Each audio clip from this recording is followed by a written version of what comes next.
subscribe to this week's podcast on loss of life. And if you guys are new here, welcome to our channel. I would love to invite all your listeners to like, share, and subscribe to our channel. My name is Tina Ginn, and I am an emergency preparedness coach, a financial expert, a best-selling author, and an app developer of Your Backup Plan app. And I'm located here in Vancouver, BC, and it's raining today, so I shut off the blinds behind me so we don't have to look at that rain in December.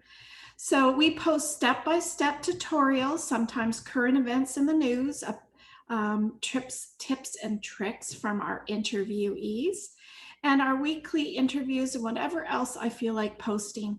I interview real-life people with their real-life stories. And each and every week on our podcast and our live broadcast every week. So if you are watching this by video, please give it a thumbs up and share and subscribe. And Your Backup Plan puts your life in one place in preparation of any unpredictable circumstance while taking the painful aftermath out of any tragedy. So welcome, Esther Pipoly from Loss of Life Advocates, also known as LOLA. And she's coming to us today from beautiful Chicago. I'm actually in San Antonio, Texas. I wish I was in Chicago, though. That's okay. We're just a little bit further south. I'm sorry. Let's try that. It's all right. Beautiful Texas. That's where everyone wants to go. Exactly. It's lovely today. Our winter weather is a high of 78 and a low of about 40. So it's the time of year you want to be in Texas. And then when it gets to be about May, you want to check out. go up east. Make sure that air conditioning is working. Yes, absolutely. Absolutely. Well, thank you for having me. Thrilled to have you here, Esther. I'm so thrilled. And I know people are grieving all over the world. And so this is a really important topic. Mm-hmm. So what made you get into this kind of venue that you're in? A great question, because I was in insurance and employee benefits for 20 plus years.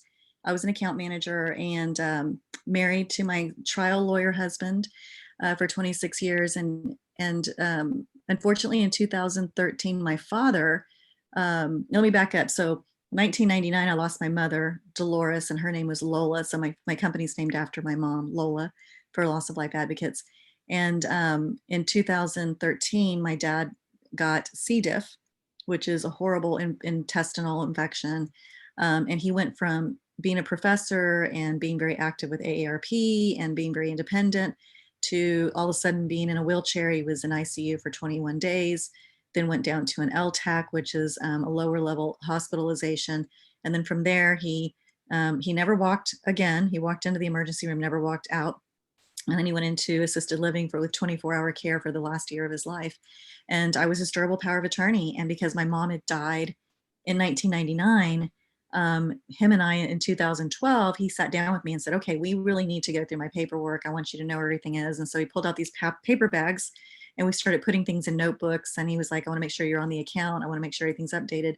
So we spent 3 months working on meeting the banker, meeting the financial advisor, knowing where everything was, talking about the difficult conversations. And so when 2013 happened, we were prepared. We'd had these conversations. And even though psychologically he was there for the last year of his life, physically his body was breaking down. So, I knew it was coming. And as an adult child, you don't want to see your parents pass away, but it was one of those, who's going to be in heaven for me? Who's going to come get me when it's my turn? So him and I had healthy conversations around death and dying. And then the day we buried my dad in July of 2014, my husband said, I don't feel good. And 53 days, well, about 50 days later, he was gone. He was diagnosed with stage 4 cancer 2 weeks from the day my dad died. And because we had decided we were going to move to Colorado, my home was still in San Antonio. My dad was still in San Antonio. So I took a job in Denver to kind of get adjusted. And my husband and I were on our track, our retirement path, if you say. I was 20 years younger than him, so I was his retirement plan. And so he was trying to wind his law practice down in San Antonio. Um, and it just looking back on it, I feel like the universe at that time was like preparing me to be by myself because it was really lonely in Denver and I was having to make new friends and a new job and I was traveling and then coming back to see my dad. And it was really, really a hard year. But with that being said, my husband passed away in September of 2014, just right after my dad. And I felt myself just spiraling into a place where I wanted somebody to help me. So I ended up having to, unfortunately, file a lawsuit against my husband's life insurance company because I didn't pay the life insurance. And when we settled the estate, 840 days later, so I always tell families, can your loved one, even though you have life insurance, if there's a question, they can contest it, and the contestability clause, if it's, within 2 years. And if they can deny it, they're going to deny it. Unfortunately, you have to find a lawyer to help fight that battle. So 840 days later, I settled the estate, and that's when I sat down with a piece of paper, a check, and said, "This is all I have left of my marriage, the first part of my life, 46 years at that point. Um, what do I do with it?" And so I decided to look at my notes of those past couple of years and really kind of look at what did I need. And that's when I came up with I needed a guide. I needed somebody I could go to that was confidential, that could guide me in the right direction, get me to the resources I needed quickly, be a grief consultant for them to help them navigate, walk through the blended family things, all the things that I learned. I was like, people need a consultant. So I ended up starting LOLA in December of 2016, got my LLC in 2017. And then we just spent a year really mapping out what we wanted to do. And LOLA kind of came with this idea of wanting to get people prepared and then also be there for that diagnosis, that time of loss, and being that concierge consultant for them for anything from pets to, passwords to inventory of a house and packing and moving and selling. And Family. yeah, and helping people, being able to let them grieve during this process, to be present. Because I tell people, as scary as it is watching somebody die, you need to be there because that is it. That is the last time you're going to see them. You're going to be with them. And some people aren't good with that. They want to go off and they want to remember them the way that they want to remember them.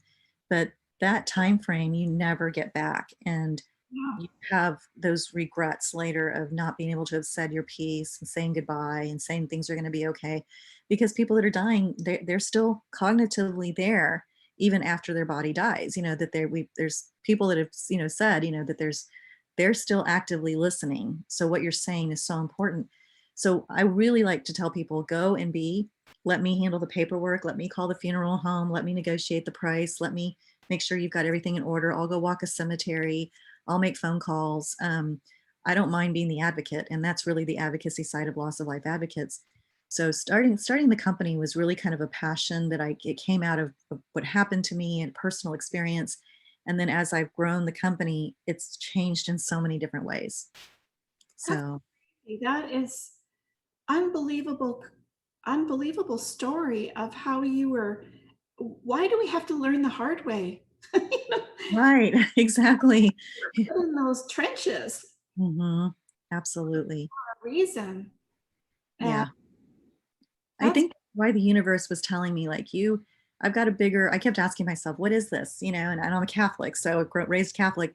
And so even afterwards, it wasn't even like when the church would call me and say, we just want to check in. I was like, I mean, I'm not sure I need what you're offering right now, but I'm listening to what the universe is saying. And I always refer to the universe as a she because yeah, she's super smart and and she's strong and you better pay attention to her. But she was telling me, you need to take whatever's happening, to you and make it into something bigger, because people they're and I always tell, I have a number of cohorts like yourself and other people that do similar work to me, all over the country, and we meet together. And some people at first are like, wow, you're not seeing each other as competitors. I'm like, I see each other as like soul sisters, because this is work that nobody really wants to do.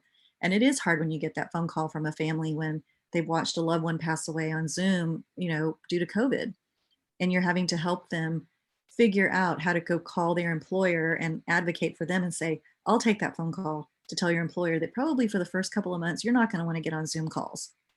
That's going to be hard for you, that PTSD. So all these new things that happen, Yeah, I think the universe was giving a clear sign to those of us that were paying attention. Yeah, and during COVID this year, we don't have those options sometimes to No.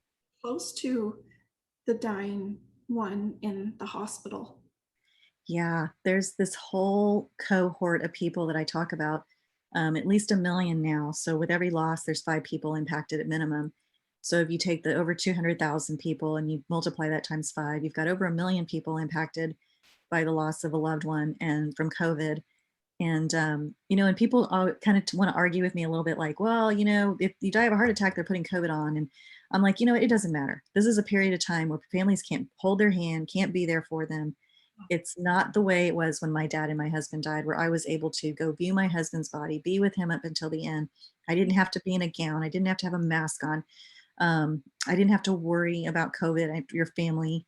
Yeah, you Yeah, could be present. You could really exactly, exactly. journey that you can go through, but it's definitely important and it's so unfortunate. Right, and now you have this cohort that of about a million people that are never, they're going to be their own group, Yeah. kind of subsystem within our system of how they dealt with loss, and they're going to look at people after this is, we're down the road and we've got some type of cure, and they're going to look at the people like myself that before this happened, and they're going to say, you're so lucky. And and I know, I just look at them and my heart breaks because there's at least a million people that are never going to be the same and deal with and feel lost that way. They're going to be jealous of other families moving into the future that get to have that time and space.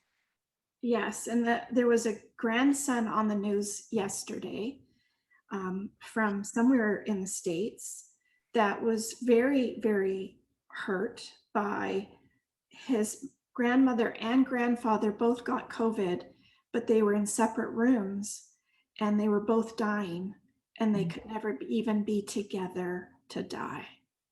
That is just like the Yeah. all worst. I work with a lot of nurses in San Antonio, and they're the San Antonio Regional Hospice Palliative Nurse Association. And I learn a lot from them because they're the ones that when families decide in the hospital that they need to transition their loved one, they're the nurses that get with the family and talk and walk them through what's going to happen and get them prepared. So they have a very special calling. Um, and they brought up something I hadn't really even thought about, which was, the trauma that the family goes through from not being there, but the trauma that the respiratory team and the doctors and the nurses, and we see it on the news, they touch on it, they interview people, oh, how are you doing? And the first responders, those frontline workers, they're exhausted, but they go back and they want to go back because they know that it's only them. They're there. If it's not them, it's nobody with that person to hold their hand when they're dying. And that's going to be another big thing that we have to worry about is our healthcare system and our healthcare workers that are going to have so much PTSD. I mean, they're trained clinically to deal with death and dying, but these respiratory therapists really aren't. There are certain people that are touching these families or the loved ones that are passing away from COVID or COVID related problems that they usually can help in a normal situation. And because they're dealing with such an unknown, they're really not coping very well. And so when the nurses were saying, yeah, those respiratory people are really struggling, I, I was like, wow, there's so many people that normally probably would have never been a part of the process of dying in a hospital that are now having to set themselves up for how am I going to get help later? Right. Um, yeah. Well, even when you're trained, there's only so much of it you can keep seeing every day Hmm. before it is going to impact you. Exactly. So I know with ambulance staff and emergency staff, it's the same thing. And whether it's suicides, that can trigger a lot Yeah. of anguish and PTSD and also the overdosing that's going on now too. It's a crazy world we live in. It is. It is. One of my first time of loss when I started Lola was a gentleman who lost his wife to suicide. And unfortunately, like what we do, you have to know enough about everything to be able to find people to go to for help. And um, when I started the company, I thought I'm going to get people prepared. That's where I want to be. I don't want them to go through what I went through. And that's certainly a big part of my business. But over time, we've gone, and even this year, it's gone, the pendulum has swung more towards the service side in the consultation. And this gentleman, has lost his wife to her taking her own life tragically. And, um, it brought up, just the emotions that are around a suicide are very different than somebody dying from a cancer or family knowing it's coming. But during COVID, I've realized that, if you ask me like, what's the highest professional, I think of suicide dentist, I think are one of the highest professionals that have a high suicide rate. But now we have all these people that have gone home to work from home, and you've got all these domestic situations. And so I don't even know, because, the media doesn't really report suicides. I rely on a lot of the reports that come out of the Veterans Association, and just getting the statistical data and finding out how are they tracking those, because I think that that's more prevalent than we realize. And because it's not reported on the news and people don't really talk about it, it's got a stigma around it. Those families right now are probably really suffering through that loss and not having the normal ropes and roads to go to get help professionally. And like what we're doing with Zoom, they're having to do with Zoom. And I'm sure that some families, there's something to be said about walking into a clinical therapist office and getting that help that you need. And especially around a suicide, um, people, sometimes are going home to the place where their person took their life, and they've been able to kind of not have to deal with it. Now they're having to deal with it because they're there working from home 24/7. And I can't believe your first job was a suicide that you had been thrown at you in the morning, to have Yeah. to deal with for your first one. I don't know which one I would want, really. I mean, they're all horrible. But yeah, that Yeah. Every one I get is kind of weird. Like the first one I got was like, okay, this is really hard. Thanks for sending me this one. But right when you think you've dealt with something really sad, and I always allow myself at the end, not at the beginning, but at the end of helping somebody, after we've said goodbye, and if you need anything, let me know. I allow myself that 15 minutes to just cry, like cry for them, because I'm like, oh gosh, I hurt so bad. But I've had couples that have lost babies, they've had to deliver stillborns, and that's really difficult. And watching them struggle with their spirituality and embrace that, and they have other children and the holidays, and how do you celebrate this child that you had so much hope for? I've helped families with, and I thought that had to be bad. And then the next one is, a husband that has brain tumor, and over Christmas holidays starts falling, and then they take him to the doctor, and he's got a brain tumor, and he passes away really quick. And you think, wow, he's got 3 kids in high school. How much worse could that be?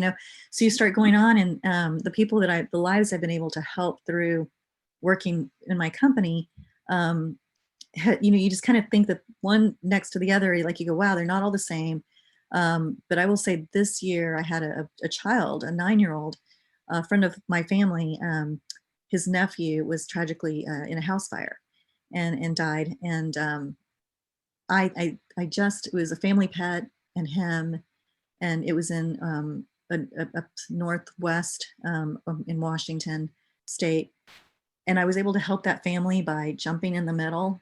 And nobody, like the uncle said, I don't want anybody calling my brother, I mean, my sisters, my mother, me. Esther's the main point of contact. And I was dealing with the insurance company and investigators and the coroner's office and funeral homes, and making all the phone calls for them so that they could just go and be. And that one during this whole period of time was like, wow, I've had a lot of crazy families that have just come to me in such turmoil and grief, and not knowing how to process through and respond in COVID. And then you have a house fire, and you're like, wow, they go back to that. And so every single one of these is different, and the work that I do for them is all different. So when people ask me like, well, what two, or do you have any 2 days that are the same? I'm like, no. And you and I were just talking about the young lady this morning with her aunt calling and saying, my niece went on a trip to Miami in July, went on a parasailing adventure, and fell 100 feet to her death. And unfortunately, her boyfriend died. She died. They resuscitated her, and now she's on this long road of recovery. And they've gotten her from Miami to Houston, and now they're trying to get her from Houston to San Antonio. So I'm trying to sit down with them in a 15 to 20 minute time frame of listening to them, writing notes on saying, okay, is there a veteran affiliated with this? Is there this affiliated with that? Trying to really help, like, figure out how to break it down for them so they can see it in modules, and know that it's like this when they're looking at it, but they just need to have somebody that's guiding them through. Yeah. But there are no two clients that are ever the same. And I mean, imagine losing your son and your pet and your whole house. Like, then an insurance company saying, by the way, I need you to inventory every room. And if you closed your eyes right now and tried to inventory every single room in your house, I mean, I'm just behind you. There's books and there's a plant and there's a lamp and there's a wall hang. You look at it and you're like, what? How am I going to possibly remember everything? And then, yeah, it's a lot to take on. So, yeah, what we do is really never the same, but we are there to kind of advocate and step in front of it for a family so that they can figure out how to grieve that process. And the mom that lost the child, she has a surviving twin, and he's just as adorable as all out, and he's not responding well, and you wonder, he's grieving his twin. I just think yeah. about, like, oh my gosh. So she, even though she's trying to grieve as a mom, she's also grieving the fact that he lost his twin, his partner, you Well, know. pets grieve the other pet who passes. Yeah.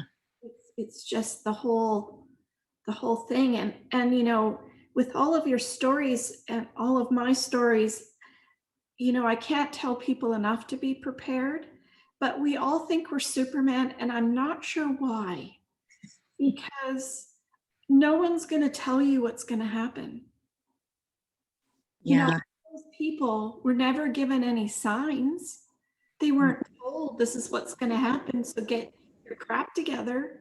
Nobody ever thought of any of those things. It just happens. Well, and and not everybody's, I mean, I don't want to say lucky enough, because my husband had, 60, my dad had a year. We had a year to process through the ongoing grief of knowing that his body was breaking down. And then when my husband got diagnosed, it was the ongoing, I mean, I had just gone through that with my dad. They died of the same thing.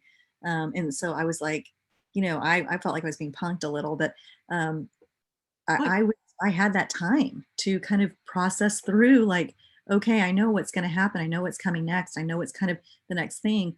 And some people don't get that. And so they can't be prepared. But, from what you and I do with our area of work of the preparedness side, is really working with families to say, you need to have one thing. And when people say to me, oh, I have a will and I have a financial advisor or I have a person, and I'm like, yeah, but you need everything all in one spot, and you need to have a conversation with that person that you're leaving in charge, because they're going to need to know how your bills are paid online. Do you write a check? What account? Where's your direct deposit? If your employer stops paying you, where's that money coming from to pay your ongoing bills? Who's going to keep the lights on at your house while you're in the hospital or you're incapacitated? And if you pass away, when people ask me, like, well, what's the one thing that people get caught up on? I always say, one thing is to have a will, but another thing is to have a bank account with your executor's name on it, that they can walk in with the death certificate and say, I need access to the bank account because I need to be able to pay bills and get in there, but I need access to be able to pay for the funeral and all the things that are associated with closing down a person's life. It's all money. You go to the funeral home and they're asking you, okay, do you want to be cremated? Do you want to be buried? Oh, it's going to be 3,000 or 5,000 or 15,000. And if you want mariachis in San Antonio, it's going to be a little bit more expensive. So yeah, the people don't think that process through. And I'm like, you should have a bank account for your executor or the person, and more importantly, have the conversation, and then sit your kids down if you're a blended family and tell them what you want in front of your new spouse, so that there's no miscommunication as to who's making the decision about what you want. Because if you wait until you're sick and dying, people will question that. well, not only that, but I have to say that if we were all given that opportunity, like you had with your dad and your husband, which doesn't happen all the time, of course, but I would say only 50% of those people that are given that opportunity for that length of time before death, only half of those people are willing to talk about it. Yes. Yeah. Yeah. My dad was willing to talk about it till the moon, and my husband shut down. He was, if you're not on the Carl team, you're not on the Carl bus to recovery, I'm not going to talk about it. So I was really, really lucky that um, he put we put our will together, and he told me, okay, I want to be cremated and I want to be spread in the Pacific Ocean. And I remember being like, Pacific Ocean, he's like, he swam the English Channel. So Oh, he was a swimmer, he was a biker, he was very competitive. Um, and I just served the hors d'oeuvres, opened the wine and served the hors d'oeuvres. We were a great team. But he would literally, when he said the Pacific, I was like, why the Pacific? Not the English Channel or not the Caribbean or even sailing. He was a sailor. He's like, oh, it's the biggest body of water. I was like, oh, great, make it easy for me. So, we ended up going to Hawaii and scattering his ashes on a beach in Hawaii and where he wanted to be. So we were able to kind of accommodate some of yeah. those wishes for him. But yeah, I mean, we were able to have the conversations versus people that just get the phone call of, Well, um, not only that, but the likes of older people I find that are going downhill, they don't want to admit it. They don't mhm, want to admit that they're going downhill. So that's an obstacle that comes up because when people say, oh, I'll have time, or I'll think about it when the time comes, or anything like that, no one wants to think that they're going. And right. so you're not getting it. I had a lady who was beside her mom and she was slowly passing away of cancer as well. And she calls me, as she's sitting there and says, how do I do this, Tina? How do I get where her bank accounts are? How do I get out of her where her investments are? Where do I find this stuff? Like, where's her will? I don't even know if she has one, but where is it? And I said, I'm sorry to tell you, but it's too late. Mhm. It, You're playing Clue at that point. Then you're playing, having to go through and look through somebody's stuff.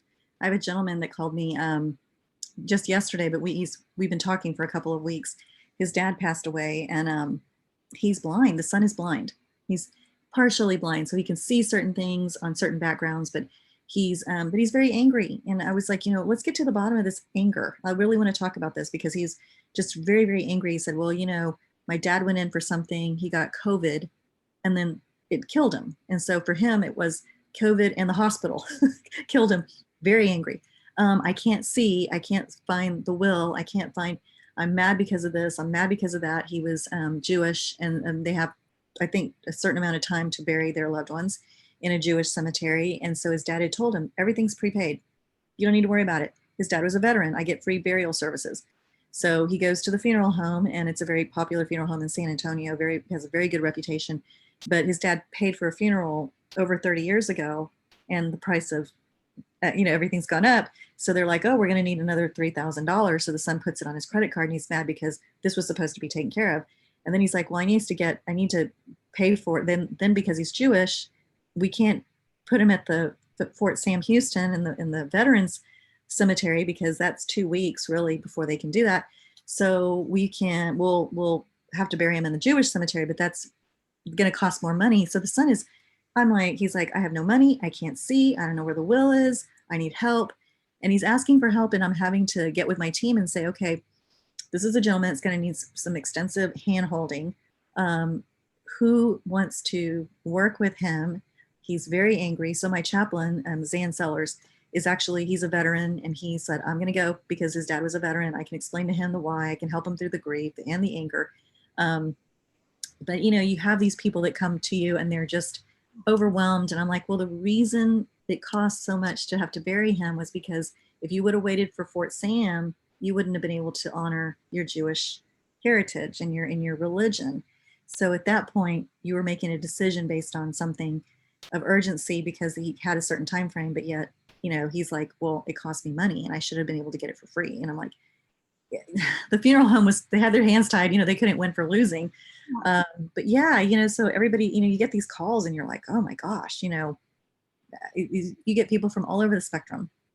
Well, and that's with the people that are left behind having to deal with the death. But of Hmm. course, there's also the other side that if you haven't done this pre planning and you're leaving someone in some countries, when you leave someone that's disabled, as like Hmm. him, they would be getting some benefits from the government, especially in Canada. Um, Right, and if they receive a lump sum of money, any assets, that's all canceled. right. So if you haven't done your pre-planning beforehand, you're not going to have your disabled son or daughter be able to benefit from having an income that you could have set up beforehand. that's not calculated as a lump sum amount of money. And then you could also pre-plan, where is that person going to live? Are they going to stay in your own home? Like, there's a lot of planning for what you're leaving behind, not just Yeah. yourself.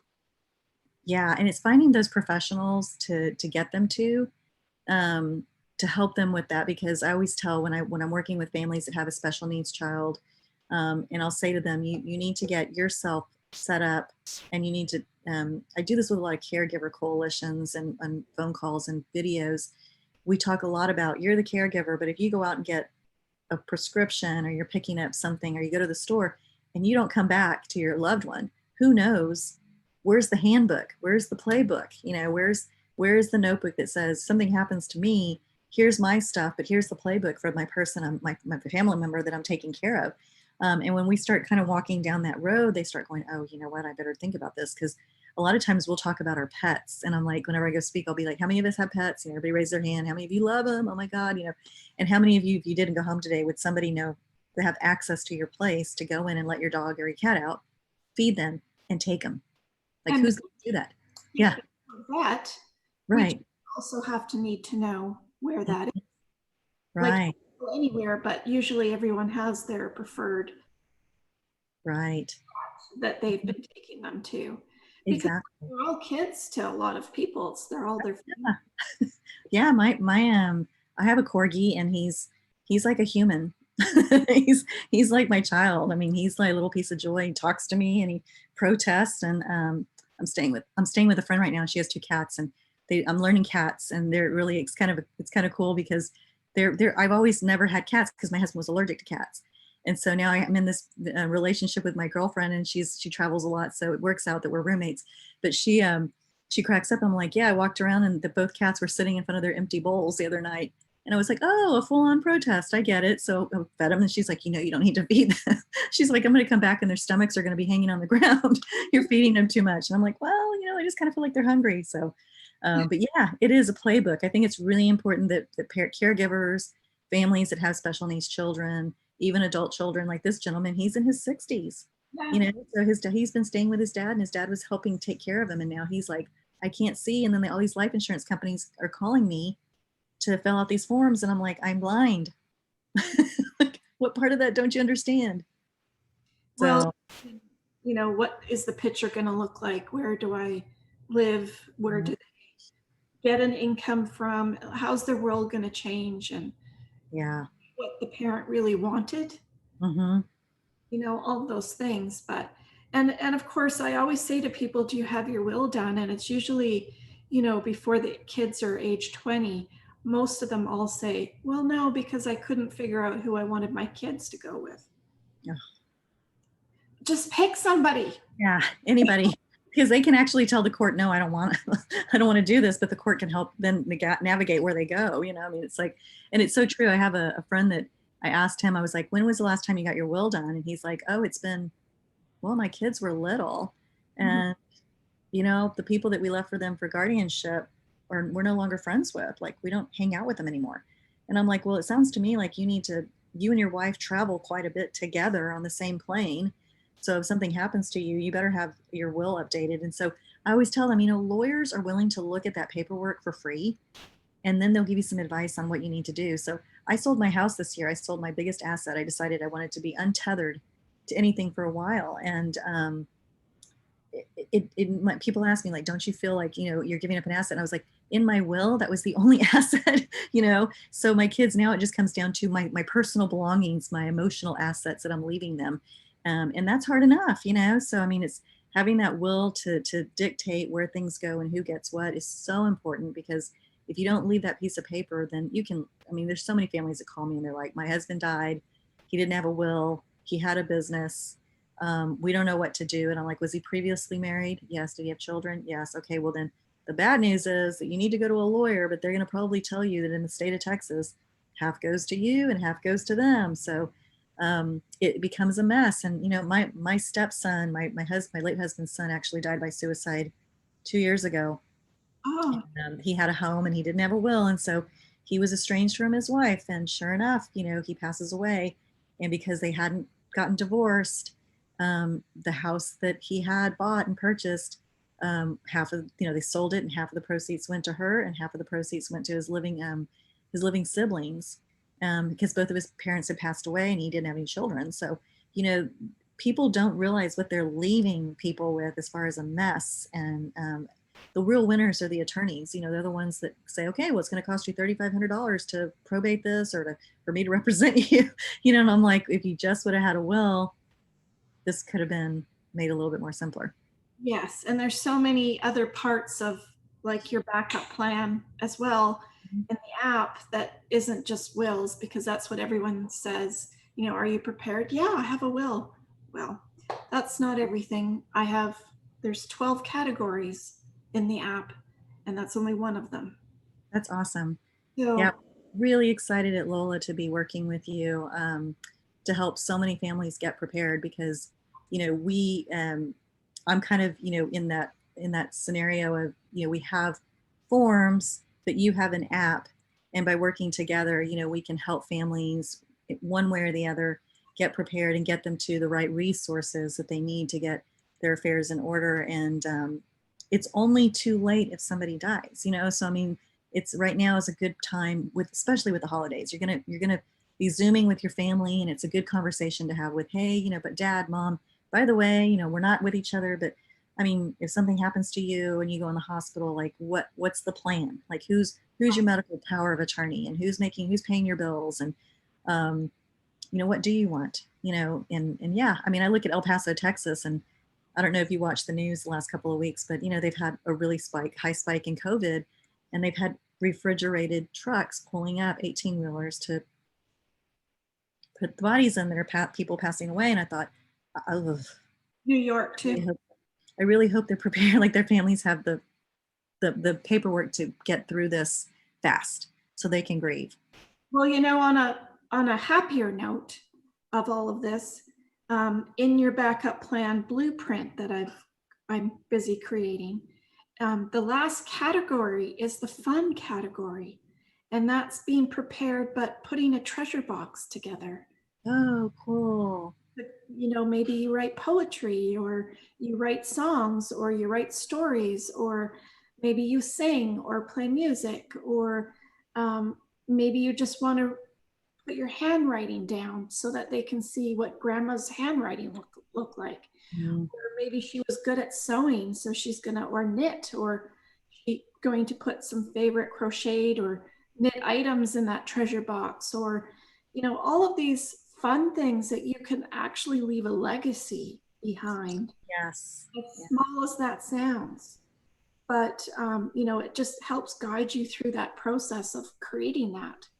And That is so cool, because I can't even tell you, I was opening up some luggage. I'm getting ready to take a trip for Christmas, and I was going through the items in my suitcase, because I packed stuff inside of suitcases that I don't need. And as I was going through, I came across my husband, a shirt that was my late husband's. And I opened it up, and I was with my daughter, and I was like, is this dad's? She was like, yeah. And then I realized that was the shirt he passed away in. And then I just sat there and I went, oh. And I was like, it was a sad moment, but it was like a Easter egg hunt. It was like finding the golden egg. yeah. And Mhm. did you smell it? I That, did. I kind of just like, just, you know, yeah. but it's the treasures, right? And, I have a lot of stuff in storage. And so when I go into storage unit, I pick a box and I open it up, and it is kind of like a memory box, like, be able to say, this is, because he was such a fighter towards the end, and he died really quick, that he didn't have a chance to do that, Yeah. for his kids, for me. I mean, I got to have conversations with him, Yeah. um, and I'm grateful for that, but at the same time, just be able to set a memory, write a note to his oldest daughter, or write a note to his son, or um, Or even a video. a video, or whatever that looks like. Because Mhm. I originally thought of that when I was sitting at a funeral a few years ago, and there was two girls, and they were teenagers, and the dad passed away very young, at in the late 50s, which is super young. And I was sitting there in the funeral home thinking to myself, not really paying attention to what anyone was saying up at the front, but my mind was going, because I thought, Those two girls know the dad, but their kids aren't going to know the dad. Mhm. And their kids are not going to know the dad. So Yeah. I thought, what can I put with my backup plan that can help people really leave a legacy to someone so that in generations there's must be something about every single person. It might be a shirt with their cologne that they wore, or their smell, or a handkerchief, or a scarf, or just anything that it's like a blessing when you find it.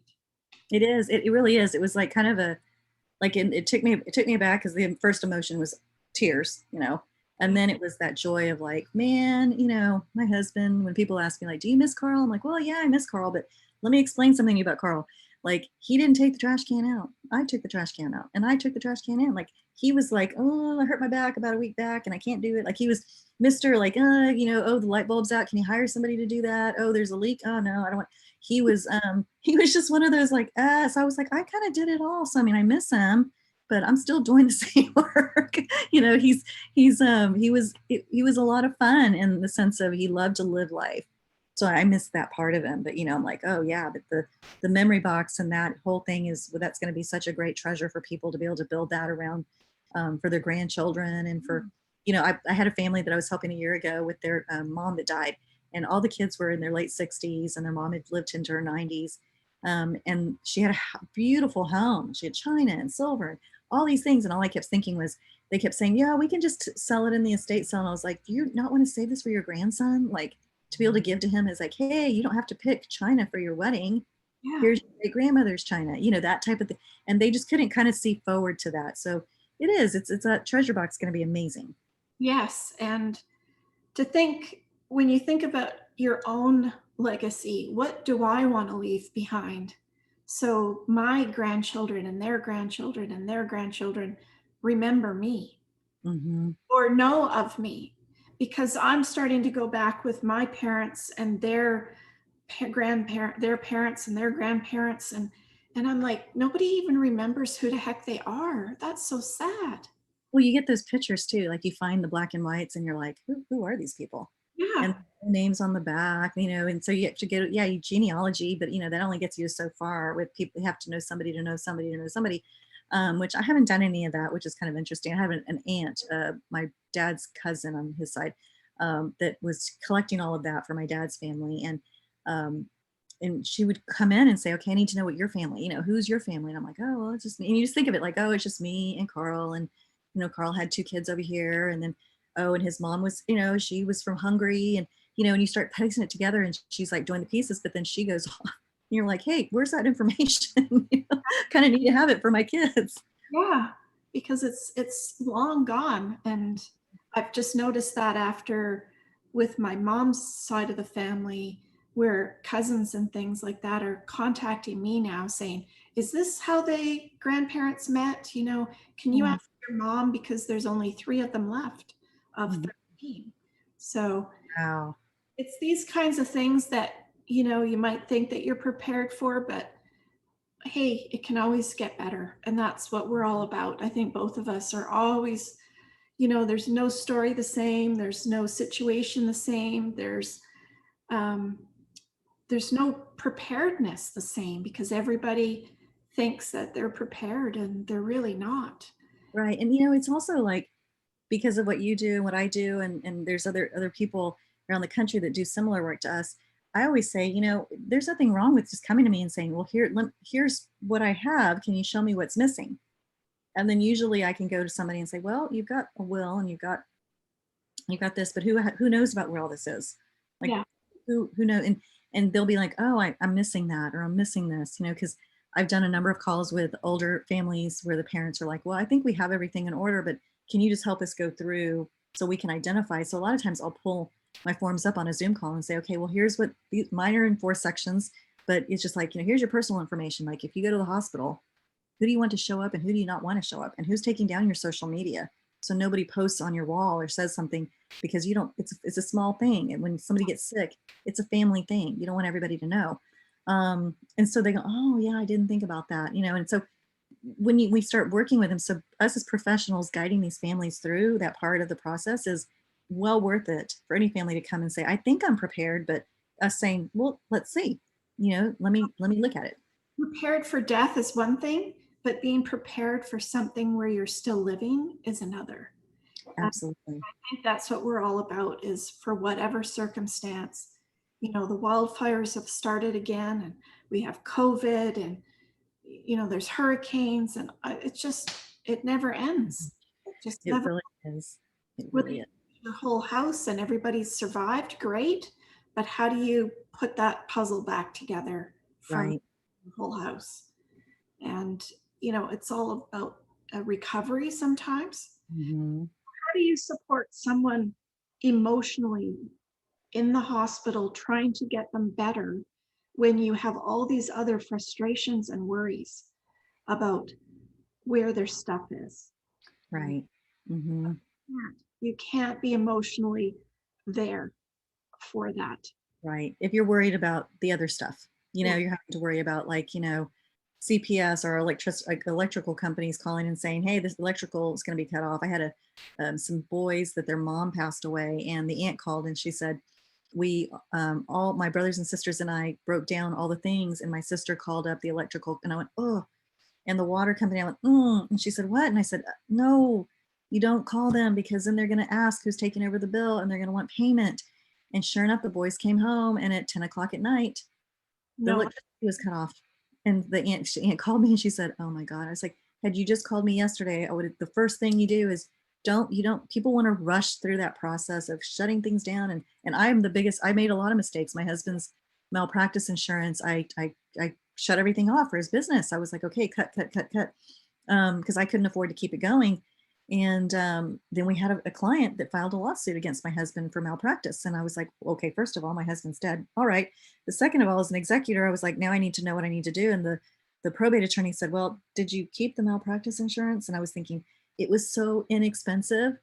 And I shut it off. And I was like, no. And he's like, yeah, you should keep that for 4 years, because as a professional, anybody can file a claim in probate up to 4 years against your husband's business and the estate. And I was like, so, it was just by the luck of God that the guy just dropped everything and went away. But called up the malpractice company and I said, hey, they're in California. I said, why didn't somebody stop us from doing this? Well, it's not our business. And I'm like, well, if it's not your business, who's advocating? Like, who's there to say yes or no? And they would have called, if I would have had myself at that point, I would have said, professionally, you don't get rid of any of the malpractice insurance. You hold on to it for 4 years. Yes, and we call it errors and omissions insurance in Canada. But yes, exactly. And there's a lot of professionals. It might be counselors, or it might be all sorts of professionals that cannot lose that insurance. Yeah. Yeah. Yeah. And like the dentist, there was a friend of mine that his wife, he passed away suddenly. He was had a big ortho practice, and his wife was like, I don't know what to do. He went to work, I stayed home, and they found somebody else to come in and run the business, but then they had to negotiate, well, how am I going to get paid? Like, and she's like, I don't know what to do. So, people, even professionals, they have to hold on to files for a certain period of time. They have to contact their clients. Um, and that's something that we sit down with a business owner and say, okay, if you have your own business, and one thing is to get yourself individually prepared for your families to know what to do with you on the personal side, but what are you going to do about your business, and who's going to run it, and who has access to credit cards and all those personal information and those relationships, and do you have the right insurance in place to make sure that your business can continue to run until a decision is made? And if you have partners, do you have the right insurance to make sure that there's a buy sell agreement, or there's insurance to pay to buy your wife out? All those things have to be carefully thought out. So even from a business owner standpoint, there's so much um, consulting that we do to prepare them that way. Well, and for the small business side, because like you said, it's outside of the personal realm of the family unit. But there's a whole other family unit in that small business, especially in construction, because a lot of the construction guys, they have so many toys, and they have, um, trucks and vehicles and Hmm.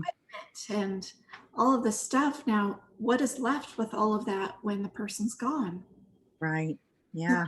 there's just so many things to think about, or who owes the company money? Is there accounts payables and accounts receivables, and are they up to date, and who looks after that? And And where's all the paperwork? Where is it located again, right? Who has the paperwork? It comes down to who's on your team, and do you have, I mean, when my husband was dying, he was like, don't worry about it. My team's going to take care of you. You're fine. And his team ran the other direction. They were like so freaked out about him dying so quick. And the only person that stayed around was a CPA. And I was like, and that CPA is still a good friend. He's like, I don't know how you survived all this, because I had people looking for me, just asking questions. I mean, and I had clients that were calling me and saying, your husband owed me money. And so I had to go pull a folder and, look everything up on the computer. And it turned out that he had done more work for her than she had paid for. And so my probate attorney had to send a letter to her attorney saying, well, actually she owes him, like the estate, $800. And so then she went away, so I mean, but it is that, where is all the stuff? And, because people will come out of the woodworks and say, well, your husband owed me money. Or you contact them and say, your company was working on a website for my husband and he passed away and he paid you in full. Oh, well, yeah, there was no refunds on that. And yeah, so then you're grieving. You don't even know how to take that one at a time. There's so many stories that when Carl passed away, I was like, um, how you treat somebody in those immediacy after they've had that loss becomes part of your story. yeah. And that's the true character of how people react and take advantage, and people in their most vulnerable moments. And that really taught me a lot about so many people, even in my own hometown, which I love San Antonio, but there were a lot of people that owed my husband money and just sorry. And I didn't realize as an executor, it was my job to be a bill collector. Well, that, and even just going to banks, Hmm. because you don't know who you're going to talk to, and they might not know anything about what you're asking, and Right. you get the information of what that person has. And I've had so many clients tell me that it's just such a hassle, and it's months and months and months trying to contact the right person. And it's like that corporation thing where you have to, press one and dial. And hold. That's what I tell people. You're paying me basically to hold so that you don't have to hold, but I'm going to get the answer and then I'm going to get back to you and you can give me a quick. I mean, I've learned so much about the account management side of me from insurance prepared me because I used to sit with my headset on for Humana and we'd be on hold for so long in a queue that when they came on, I'd be like, God, is that you? Like, who's talking in my ear? Oh, wait, hold on. I have a question. So yeah, I mean, a lot of times you're just like, well, trying to get answers for families so that they can get to the next step. Yes, and if the families are trying to do it themselves, it's so difficult. One of my earlier podcasts in September was with a young girl in her 20s whose dad died of a heart attack in a car accident, who was married to a woman in Thailand and hadn't come to Canada yet. So she was still over there, and it was just within that last 6 months. So talk about complicated. Yeah. And it's 6 years later, and she is just finishing up the probation part of the whole thing. Wow. It takes time. I mean, it's people don't realize that when I talk to them and they're like, well, I'm just gonna mosey on down, get the probate. And I'm Yeah. like, good luck. You can do it on your own. But I'm here to guide you if you run into any problems. And usually, 6 months later, they're calling and saying, okay, we're exhausted. Yeah. We're exhausted. Can you just help us get over the finish line? Yeah. So exhausting. Hmm. I wouldn't wish it on anyone. And that's why we're both here. Yes, exactly. Exactly. And whether you're getting sick or had a fire or whatever, we're both here to help people. And our links will be down below in the description box for both Esther and myself. So if any listeners want some more information or have any questions, feel free to contact us. I'd love to hear from everybody. Did you have anything else to mention, like an exceptional story that? They're all exceptional. I will share with your audience that um, when Tina reached out to me, it was a great moment because when you find other like-minded people that love what you do as a passion, you gravitate towards them immediately and try to figure out ways to work with them. And to help to see how we can complement each other. So I'm really grateful for the opportunity to talk to you and your audience. And if anybody needs help, look at our website, lossoflifeadvocates.com. One thing I learned through COVID, which, if there was a good thing that came out of it, was that all my services are virtual. We used to think we had to be in the room with people, and now due to our just these horrible circumstances, I realize that there's no barrier in space over me helping anybody. So if somebody needs help or just needs a question answered, we're virtually available to help anybody anywhere. That's awesome. And we are going to have setting up an affiliation between Esther and myself. So I'm so excited about that opportunity so that we can really help more and more and more and more people. Looking forward to it. Or during and after. It's just whether it's a recovery moment, a coma, or a loss of your home, or whatever it might be. Mhm. And I know John Legend and his wife lost their unborn child not very few months ago. And I just want to give out lots of love to all those families during this year, especially that are suffering with things like that, because we don't need any extra put on Mm-mm. us right Yeah. now. Yeah. It's enough just dealing with this and staying safe and wearing your mask and doing what you're supposed to be doing. And yeah, so I hope that we can help people at all different stages. And that's what we're here for. So I'm really looking forward to it. Thank you. I'm looking forward to the collaboration and moving the needle a little bit further down the road for some people and being there. And, with the holidays coming up, yeah, I mean, this is a sad time, and reaching out, I tell people this is a time of year you reach out, and you can text them, you can call them. If they don't call you back, just leave a voicemail saying, I'm thinking of you.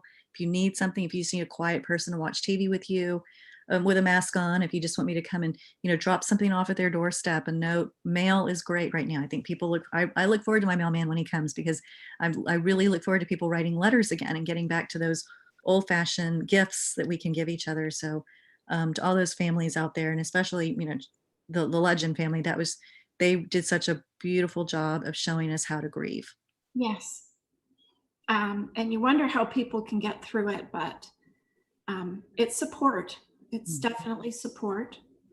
And we go through things for a reason, I guess. And unfortunately, some are harder and worse off than others, but it's all lessons, I guess, that we have to learn. And not sure why. I haven't quite figured that part out yet. But thank you, Esther, so much for coming out to today's podcast. I know it's going to be beneficial to everyone, and I know I'm going to have you on here again. Well, thank you. Thank you for letting me be a part of your day.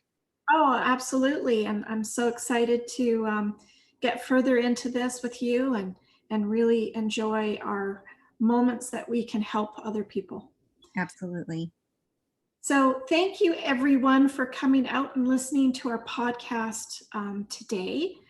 This week, it's on loss of life with our special guest, Esther Pipoly. And I am so excited to have her here from Texas. And I'm here in Vancouver, and it's a lot colder. I'm sorry to say, it's about 40 degrees Fahrenheit here. And yeah, I'm getting a bit chilly already. But thank you, everyone. Stay tuned for next week's podcast as well. And like, share, and subscribe to our channel. I really appreciate each and every one of you. Stay safe during this time. I share my love and light with everyone. And I always end with a Carol Burnett song at the end, even though I don't sing. I'm so glad we had this time together just to have a laugh or sing a song. Seems we just get started, and before you know it, comes the time we have to say so long. Thanks, everybody. Thank you so much for listening. And till next time, I know we're going to have Esther back. Thanks again. Bye. There you go. That was awesome. Carol Burnett's from San Antonio. Oh, is she really? Mhm. Yeah. She grew up here. She comes back and she's always kind of one of our parade people, but she's yeah, that's awesome.